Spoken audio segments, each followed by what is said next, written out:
పెద్దవారు వస్తే ఇంటికి కాళ్ళు కడగాలట. అది ఒక శుభ లక్షణము.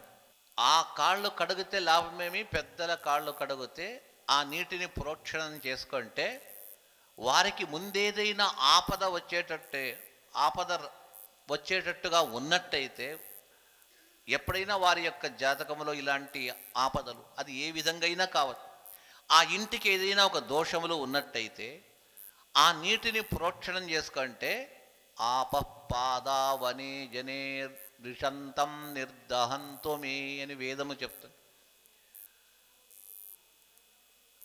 ఆ మహానుభావుల పాద ప్రక్షాళనము గావించిన నీటిని ఇంట్లోనే కాక మన వారిపైనే కాక ఇంట్లో కూడా ఆ నీళ్లు చల్లాల.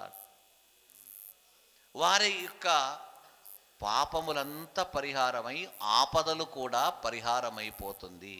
ఆకాశ మహారాజు పద్మావతిని వెంకటేశ్వరునికి ఇచ్చి వివాహం చేసే సందర్భంలో, వరపూజ సందర్భములో వెంకటేశ్వర స్వామి పాదములు కడిగి ధన్యున్నైనానని ఆ నీరు తాను, తన భార్య, తన పిల్లలే కాక తన రాజ్యంలో ఉన్నటువంటి తన కోశాగారము, గజాగారము, అశ్వాగారము, సైనికులు అన్ని చోట్ల చెల్లాడు.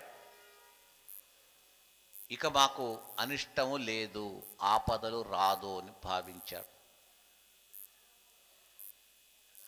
ఆ విధంగా పాద ప్రక్షాళనం అనేది ఇది ఒక సాంప్రదాయము.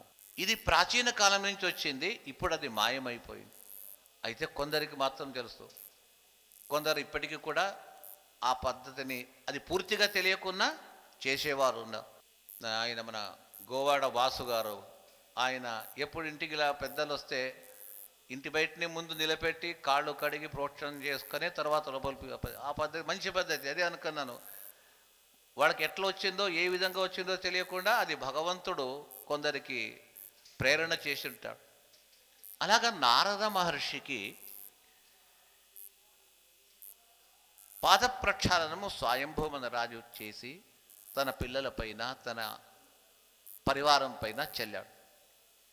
ఆ అమ్మాయి దేవహూతి కింద కూర్చుంది. పెద్దలు మహానుభావులు వస్తే వారికి సరిగా కూర్చోరాదు. వారితో పాటు మనము కూడా అదే ఆసనములు, అలాంటి ఆసనాల్లో కూర్చోకూడదు. స్వయంభువమనురాజు కూడా నారదాది మహర్షులు వచ్చినప్పుడు తన సింహాసనం ఎక్కకుండా తానే కింద కూర్చొని చేతులు జోడించుకొని వారిని కుశల ప్రశ్నలు వేస్తా. Like and subscribe Eagle Media Works.